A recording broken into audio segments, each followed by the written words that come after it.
이런 가운데 이제 이재명 대표가 최근에 뭐 이제 좀 분주한 행보를 보이고 있습니다. 어제는 당의 상임 고문단들을 만났습니다. 그러니까 당의 어른들을 만난 것이죠, 이재명 대표가. 그런데 요즘에 체포동의안 표결이 좀 다가오면서 민주당의 원로 그룹 사이에서 이재명 대표를 향한 좀 우려의 목소리라고 해야 될까요? 그런 목소리들이 좀 나오고 있습니다. 권노갑, 박지원, 유인태 세 분의 목소리가 차례대로 나올 겁니다. 한번 들어보시죠.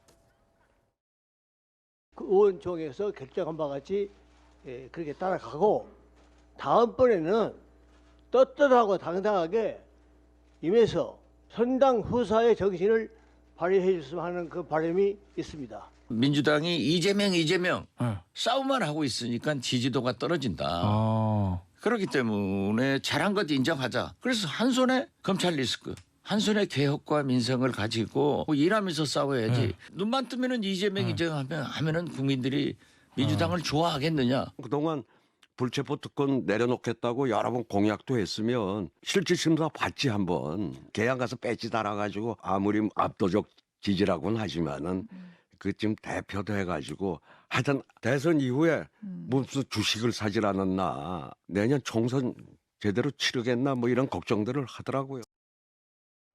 글쎄요, 어떻습니까? 전평론가. 이 원로들의 좀 우려의 목소리, 뭐 쓴소리라고 해야 될까요? 근데 뭐 저 유인태 전 수석 같은 경우는 이재명 대표 체제로 이거 총선을 치를 수 있겠느냐라는 당내 우려가 나온다라고까지 이야기를 했어요. 어떻게 들으셨습니까? 저는 여러 가지 여론을 원로들이 잘 전달해 주셨다고 생각을 합니다. 예. 다만 이제 이재명 대표가 검찰 수사에 대해서 대응하는 모습은 혼자 결정이나 지휘부의 결정만으로 하는 것은 아니고요.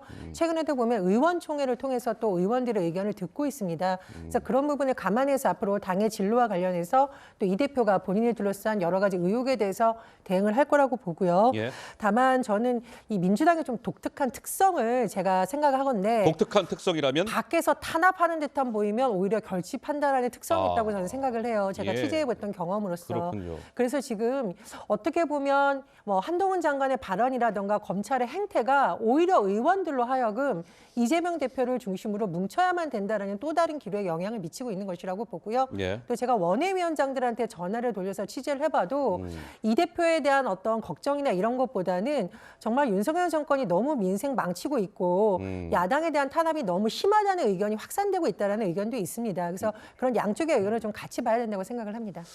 자, 이제 이런 상황에서 이제 이런 겁니다. 민주당이 그제였나요? 의원총회를 열었잖아요. 이재명 대표도 참석을 했었고 그때 오후 3시인가 열렸고 이재명 대표가 그때 뭐 신상 발언도 했다 뭐 그랬습니다. 그리고 박홍근 원내대표가 회의 결과를 이야기해줬죠. 부결하는 걸로 당내 의원들의 총의를 모았다. 당론으로 명시적으로 채택하진 않았지만 당내 의원들이 아마 부결표를 던질 겁니다. 라고 얘기했습니다. 이것과 관련해서 민주당의 조응천 의원이요. 좀 의미심장한 이야기라고 해야 될까요? 오늘 오전 한 라디오 방송에 출연해서 이런 얘기를 했습니다. 한번 들어보시죠. 의원들 속내가 참 복잡합니다. 이 대표 체제 하에서 방탄 프레임에 갇혀가지고 꼼짝달싹 못하고 쪼개기 영장으로 계속 들어올 것 같은데 그럼 그때마다 어떻게 할 건가? 완연한 하락세입니다. 그러면 내년에 선거 제대로 치를 수 있을까? 이런 생각들을 이제 좀 하기 시작하죠. 이번에는 부결을 시키되 대표가 모종의 결단을 해야 되는 거 아니냐? 결단이 혹시 대표직 사퇴를 뭐 그렇다는 거예요. 구자웅 차장님, 어떤 얘기, 이게 이런 거예요. 조응천 의원 주장은 오케이, 이번엔 당내 의원들이 합심을 해가지고 단일 대우를 유지해서 체포동의안에 대해서 부결은 시킵니다. 다만 부결이 되면 이재명 대표는 당 대표직에서 내려와야 된다라는 의견이 당내에 있다는 얘기거든요. 네. 실제로 지금 그런 게 있습니까? 어떻습니까? 그리고 그렇게 가능성이 있어 보이세요? 어떻습니까? 일단 가능성부터 말씀드리자면 예. 이재명 대표가 그 대표직을 사퇴할 가능성도 저는 좀 약간 있다고 봅니다. 약간 있다? 네, 왜냐하면 계속 버티기에는 자신의 문제가 곧 민주당의 리스크로 커지면 커질수록 당내 저렇게 조응천 의원처럼 자기 실명으로 저렇게 합리적 얘기를 하시는 분은 몇 분 안 되시지만 예. 실제 그 비실명 뒤에서 당을 걱정하는 분들은 굉장히 많습니다.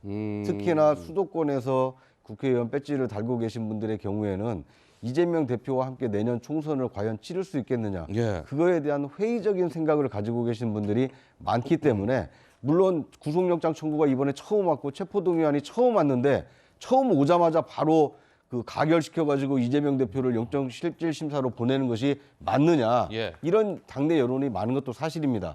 다만 처음에는 우리가 똘똘 뭉쳐서 이재명 대표를 지킨다 하더라도 또 2번, 3번 체포영장이 날아오게 된다라면 그때마다 이재명의 리스크가 민주당의 리스크로 확산이 되고 앞으로 총선이 점점 다가올 텐데 예. 민주당의 리스크, 이재명의 리스크를 극복 못한 민주당이 과연 내년 총선에서 승리할 수 있겠느냐. 근데 이런 당내 요구가 높아지면 높아질수록 이재명 대표의 입지가 굉장히 좁아지기 때문에 예.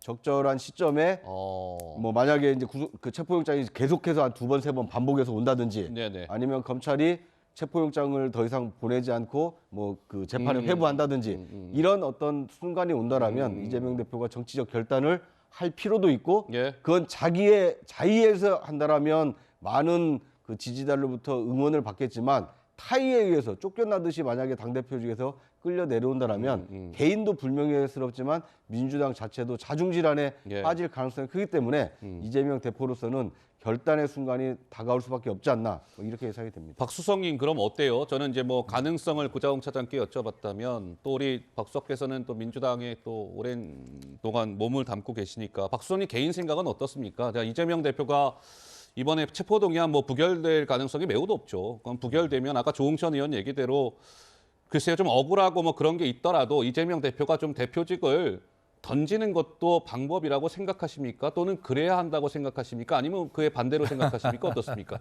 개인 의견을 한번 여쭤보고 싶어요. 아니 저는 개인적으로는 이재명 대표가 어느 순간이 오면 그런 선택을 하는 것도 뭐 가능하리라 그렇게 봅니다. 가능하리라. 그리고 네. 이재명 대표에 대한 믿음과 신뢰를 가지고 있는 것은 그러한 결단을 할 수 있고 그러한 개인적 이해에 매몰되어 있지 않은 정치인이라는 강한 믿음을 가지고 있죠. 그렇기 때문에 민주당의 앞날을 생각하면 본인이 그런 결단을 할 수 있는 정치인이다. 저는 그렇게 믿음을 가지고 있고요. 예. 다만 지금 이제 첫 번째 이 체포동의안에 대해서는 이제 부결이 됐을 때 근데 어차피 쪼개기로 뭐 서너 번 몇 번 이제 두르고 다음 또 이제 뭐 체포동의안들이 있을 텐데 그것들을 보고 또 당내 분위기가 어떻게 될지는 지금 가정해서 예단을 할 수가 예단할 수가 없죠. 없죠. 예. 예를 들어서 이런 겁니다. 대장동에서 가장 핵심이라고 할 수 있었던 428억 저수지. 그렇게 선정적인 용어를 가지고 범죄 집단화하고 악마화했던 그 혐의. 그것을 이번 영장에서 적시하지 못했다는 것 아닙니까? 그러면 그것이 검찰의 전략일지 아니면 실제로 증거를 확보하지 못했을지. 예. 자, 그것이 다시 들을 때 의원들이 판단해 볼 거예요. 정말 이것이 증거가 이씨 꼼짝 못할 이런 상황이 올 거냐라고 하는 그런 문제들인데 지금 한 번에 다 예견할 수는 없고요. 그런 검찰이 영장을 어느 정도 수준을 가지고 들을 거냐 하는 것인데 저는 지금 현재 네. 뭐 구체적인 수치를 제가 제시할 수는 없겠습니다만 결과적으로 검찰 수사의 독립성, 중립성 이런 부분들에 대한 국민의 믿음이 지금 많이 무너지고 있다는 점 그리고 이재명 대표가 유죄가 확정이 되지 않았는데도 이재명 대표에게 지금 어떤 증거 없이 과도한 수사가 이루어지고 있다는 어떤 국민 여론 예. 이런 것들이 점점 증가하고 있다는 점도 저는 변수가 될 거라고 생각을 합니다. 알겠습니다. 예, 뭐 하실 저는 말씀이 이제 많으실 것 같은데 예. 개인적인 생각으로요. 이재명 대표는 이게 끝까지 사퇴를 안 할 것 같아요. 우리 서 변호사께서는 사퇴 안 할 것 같다. 심지어 이게 당대표께서. 구속이 되면 옥중에서 공천까지 할 것 같아요. 끝까지 이게 사퇴를 안 한다. 심지어 이게 구속되면 옥중 공천권까지 행사하려고 한다. 예. 왜 그렇게 보느냐? 항상 그 과거는 미래를 보는 거울입니다. 과거의 이재명 대표의 행태를 보면 미래가 보여요. 제가 이제 그 대선에 패배한 유력 후보가 하는 행동 중에 도저히 이해 못하는 게 3가지를 하더라고요. 예. 첫째는 이제 그 바로 국회의원 바로 출마하는 거예요. 대선에 패배한 유력 후보가 바로 국회의원 그것도 연고등대 출마하는 거 봤습니까?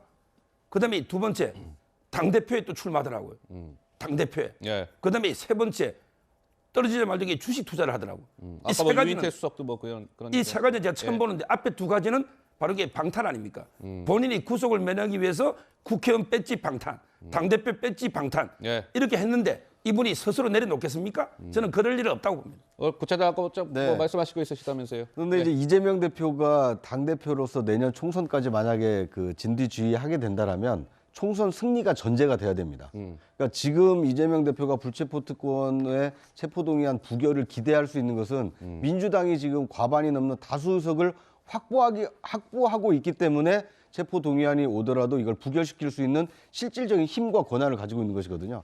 그런데 만약에 이재명 리스크가 정말 민주당 리스크로 확대돼서 내년 총선에서 수도권을 비롯한 뭐 전국적인 선거에서 169석에 한참 미달하는 과반 이상 이하로 의석수가 떨어지게 된다면 체포동의안 부결시키고 싶어도 수적 열세 때문에 이제 안 되니까. 안 됩니다. 예. 그렇기 때문에 이재명 한 사람이 지금 당대표직을 내려놔서 민주당을 살려서 내년 총선 승리 가능성을 높일 것이냐, 예. 아니면 끝까지 민주당 대표로서 권한을 행사해서 체포동의를 막아낼 것이냐, 이거에 대한 선택의 순간이 다가오기 때문에 예. 사즉생 생즉사의 선택의 순간이 다가올 수밖에 알겠습니다. 없기 때문에 예. 이재명 대표는 대표직을 내려놓을 수밖에 없다. 뭐 이렇게 예상이 됩니다.